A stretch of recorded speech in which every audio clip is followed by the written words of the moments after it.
Now, I'm pretty sure your pal Jason Imp4 told you that it wasn't going to be too good for Illinois. When you stop paying people lottery money that they won and say, I owe you, but keep playing the game, keep spending your hard-earned money on lottery tickets so that when you win big, you don't get anything but an IOU. Now, naturally, what's going to happen?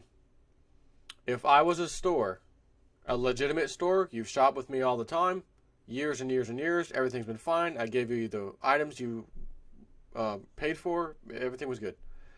And then all of a sudden you come in and I tell you,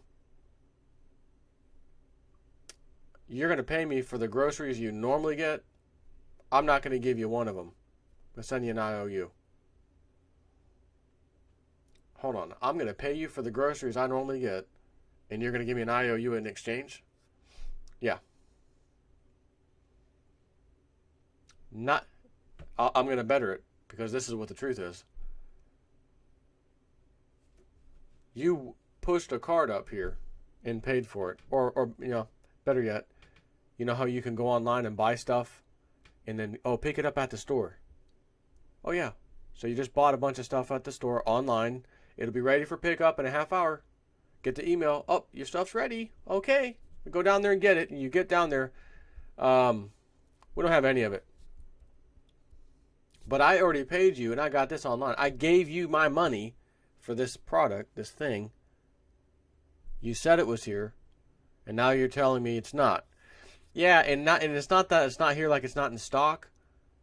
We don't have the funding to go and get it from our manufacturer to give to you. Now you're going to naturally flip out and say, but I just paid you. Why? How is it even possible that I paid you for this thing?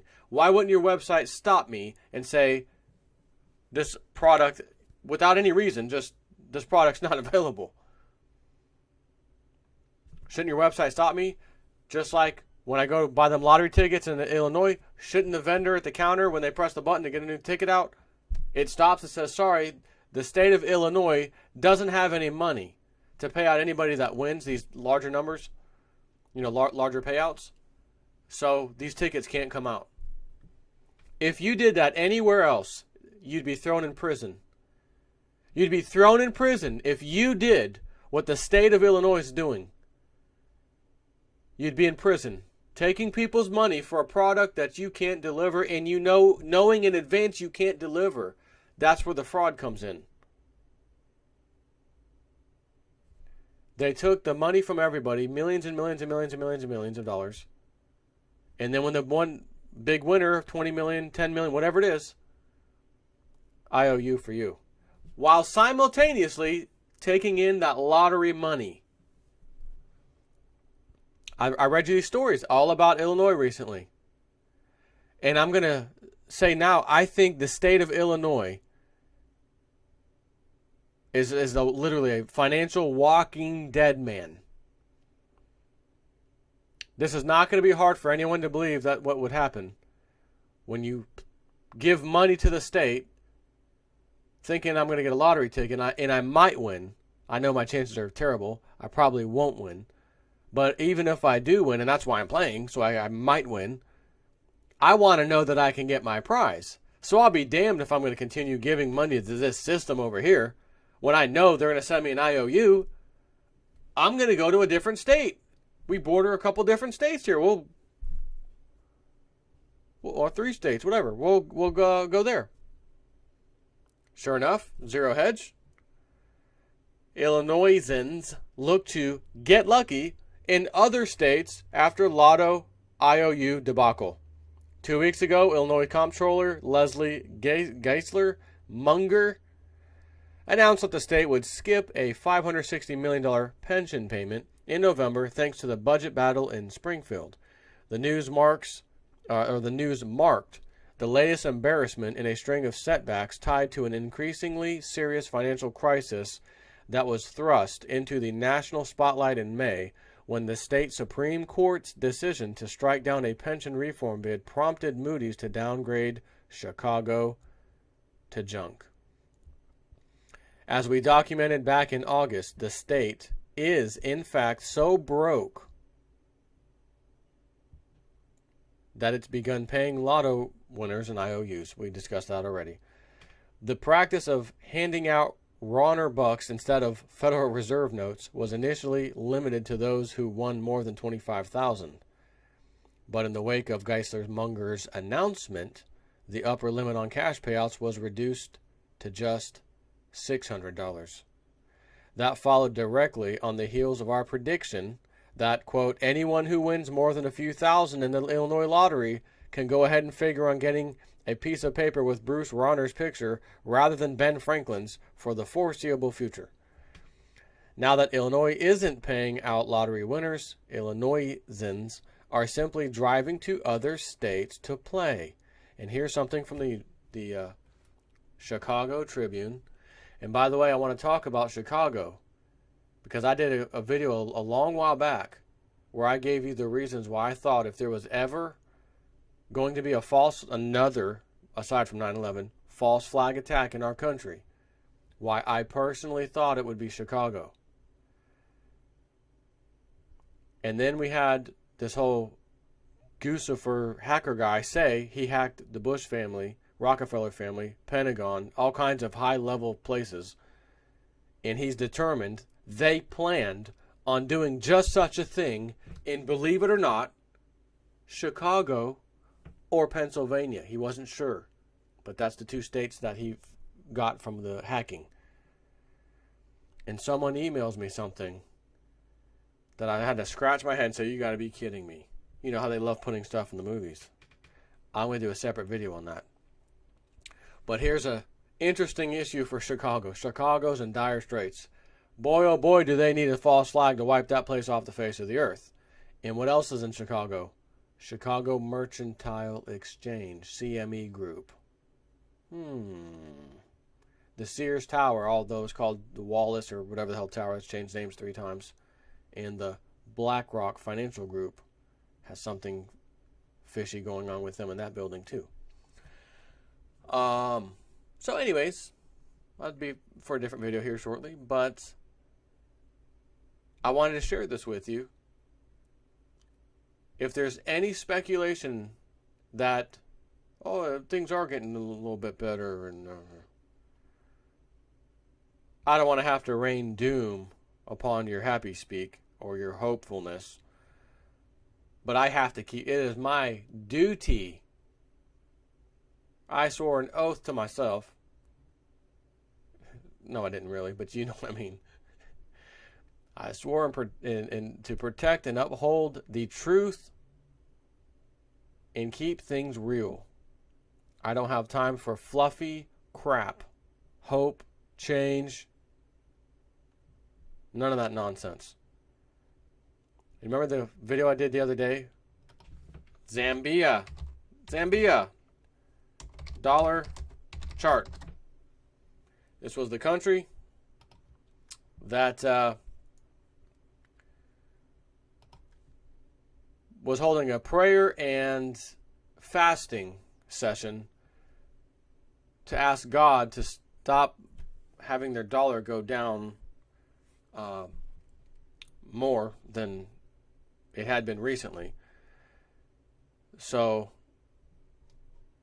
it looks like they're experiencing some little bit of inflation, if you don't mind me saying so, on top of the fact that their copper exports are crap because the club sets the price of commodities through that same CME Group Commodities Exchange. And their dollar is called the kwacha. The kwacha. And just looking from even November 2004, the dollars, U.S. dollars to the kwacha in just December 2004 was just above 6 point something to 1. So we'll round that off.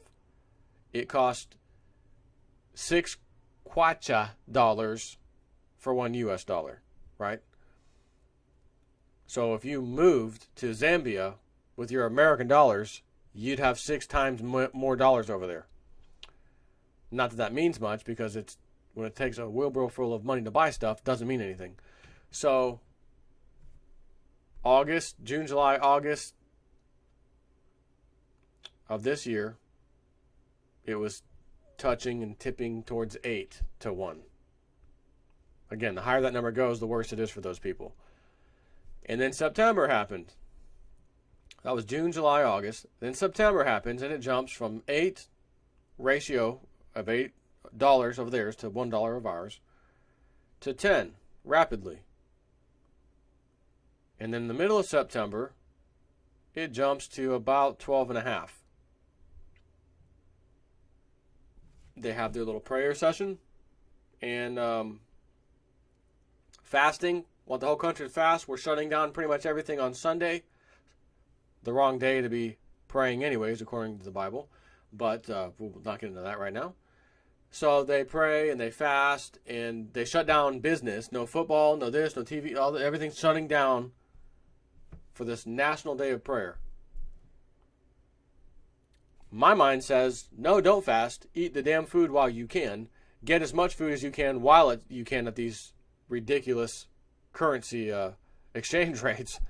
Because from the looks of things, it ain't going to get any better. And sure enough, so that was September.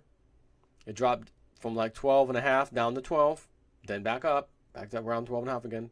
Then back down, just under 12. Up, back at 12, up, over 12. Today, back up like 12.5 basically. So I have to ask, how'd that work out for you guys? People standing around. Well, and it don't matter whether you're doing this, pray for this, pray for that, or I'm going to fast, or I'm going to hope. I'm going to hope that such and such gets better. The problem over there, they have a huge exporting base of copper. And the price of copper has been crapping out on everybody across the world. Like Lindsey Williams said would happen. All commodities will crash down lower. Well, I don't know, he didn't use the word crash. But he said all commodities, and this was fairly recently, a few months ago, he'd been told all commodities except for food will be coming down in price. He was right. Oil happened. All these other metals, copper included, have dropped. So that's what's affecting Zambia. It's not God. It's not the devil. It's not anything. It's rotten, Western, human powers that be people who are doing this. They control the price of everything through the commodities market that is controlled in America. The prices are set in America. It is our market in America.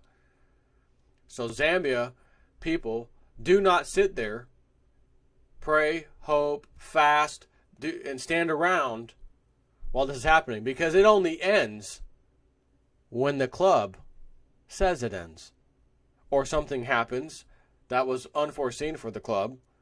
Maybe it'll be positive for you. Then again, maybe it won't. Maybe that 12 is fixing to go to 15, 24. God knows where to 1 with our dollar. So I just had to share that because I told you I was going to follow the Zambian currency for a little bit after I did the video. And now we're at the very end of October. So pretty much a month has gone by. And I don't see any drop. And I'm going to tell you now, I don't want to hear anything about, 5 years from now when it comes back down. Oh, it was on God's time. God was ready for that. This is not about God. This is not about religion. This is not about any of that. This is about other rotten human beings doing this to other human beings, those other ones being us. And in this case, these people of Zambia. What in the hell did Zambia do to deserve this? Right? They're probably, God, God, what did we do? God, what did we do to deserve this? Nothing.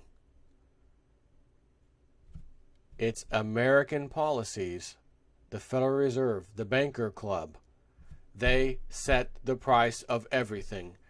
Any sorrow that you experience, it's their fault. Any pain and suffering you experience financially, food, starving, it's their fault.